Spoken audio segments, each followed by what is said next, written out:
नमस्कार, आप देख रहे हैं स्टार न्यूज प्लस। मैं हूं आपके साथ उमापाल। आइए अब चलते हैं आज की खबरों की ओर। तब तक बने रहे स्टार न्यूज प्लस पर मेरे साथ।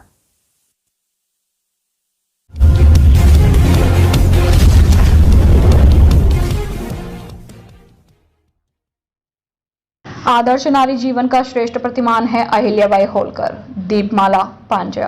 राजस्थान शिक्षक संघ राष्ट्र के वार्षिक पंचांग के अनुसार प्रदेश कार्यकारिणी के निर्देशानुसार बांसवाड़ा जिले की जिला स्तरीय महिला विचार गोष्ठी का आयोजन कुशलगढ़ की राजकीय उच्च माध्यमिक विद्यालय नवीन कुशलगढ़ में संपन्न हुई। जिला मंत्री जयदीप पाटीदार और उप शाखा अध्यक्ष पृथ्वी सिंह पड़वाल तथा उप शाखा मंत्री कन्हैयालाल निर्मामा ने बताया कि भारत ही नहीं अपितु संपूर्ण विश्व के सामने सर्वगुण संपन्न आदर्श नारी का श्रेष्ठ प्रतिमान रहा है। खासकर माता अहिल्याबाई होलकर का संपूर्ण जीवन इसकी मिसाल है। यह विचार रविवार को कुशलगढ़ स्थित राजकीय उच्च प्राथमिक विद्यालय में माता अहिल्याबाई होलकर के त्रिशताब्दी वर्ष के उपलक्ष्य में आयोजित विचार गोष्ठी में उपस्थित मातृशक्ति को संबोधित करते हुए राष्ट्र सेविका समिति की प्रांत शारीरिक प्रमुख दीपमाला पांड्या ने व्यक्त किए। स्टार न्यूज प्लस के लिए राजस्थान के बांसवाड़ा से अरुण जोशी की रिपोर्ट। माई का उदाहरण लिया है क्योंकि उनके जैसा नेतृत्व करता आज तक कोई नहीं रहा। और मातृत्व माता जीजाबाई से, जिन्होंने शिवाजी जैसे बेटे को बड़ा किया। तो ये हमारा जो राष्ट्र सेविका समिति है, इनके आदर्श स्वरूप है।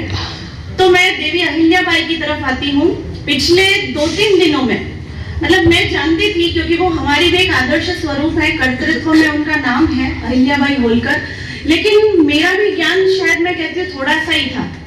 लेकिन जैसे मुझे पता चला कि मुझे इस विषय पर थोड़ी सी चर्चा करनी है आप लोगों के साथ में, तो इस विषय की गंभीरता और मुझे इस विषय में कितनी जानकारी है, तो पिछले 2-4 दिनों से लगातार मैं उनको पढ़ रही हूँ, सुन रही हूँ, समझ रही हूँ।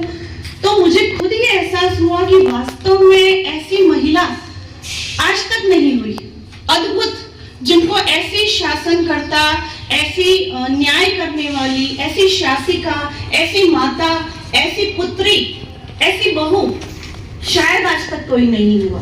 और इतनी दूरदर्शिता, मतलब आज से 300, अभी हम जो ये मना रहे हैं उनका 300वां जयंती वर्ष मना रहे हैं। तो आज से 300 साल पहले किसी महिला के ऐसे विचार रहे, उन्होंने वही छोटे बच्चे कल बड़े होकर आपके सामने आएंगे, तो वो ऐसे सामने आए कि आपको देखते ही आपके चरणों में झुक जाए कि ये मेरी अध्यापिका है, इन्होंने मुझे ये सारी बातें बताई जो शायद ये नहीं बताते तो मुझे पता नहीं होता।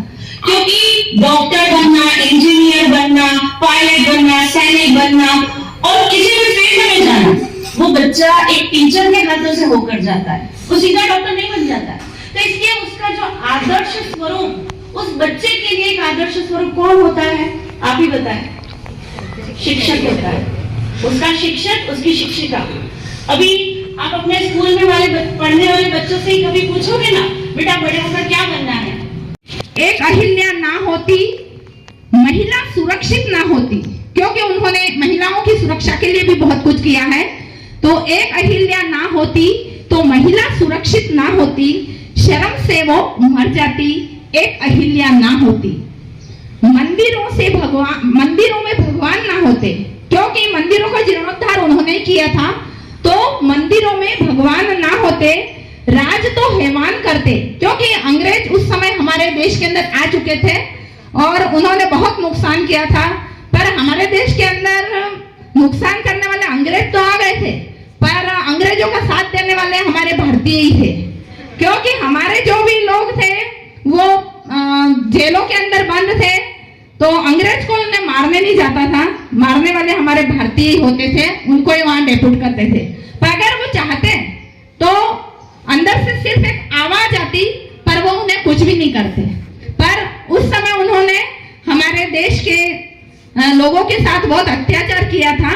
तो राज तो हैवान करते, फिरंगी नंगा नाश करते, एक अहिल्या ना होती, धन घरों में बुलंदी ना होती, इज्जत तो हमेशा रोती, फिर कैसी जागृति होती, एक अहिल्या ना होती। तो हमें अहिल्या जी के जीवन को हमारे जीवन में आत्मसात करना है। और इन्हीं पंक्तियों के साथ में मैं श्यामलता मैडम हमारे आज के अध्यक्ष हैं, उन्हें कहती हूँ कि वे अपने विचार व्यक्त करें।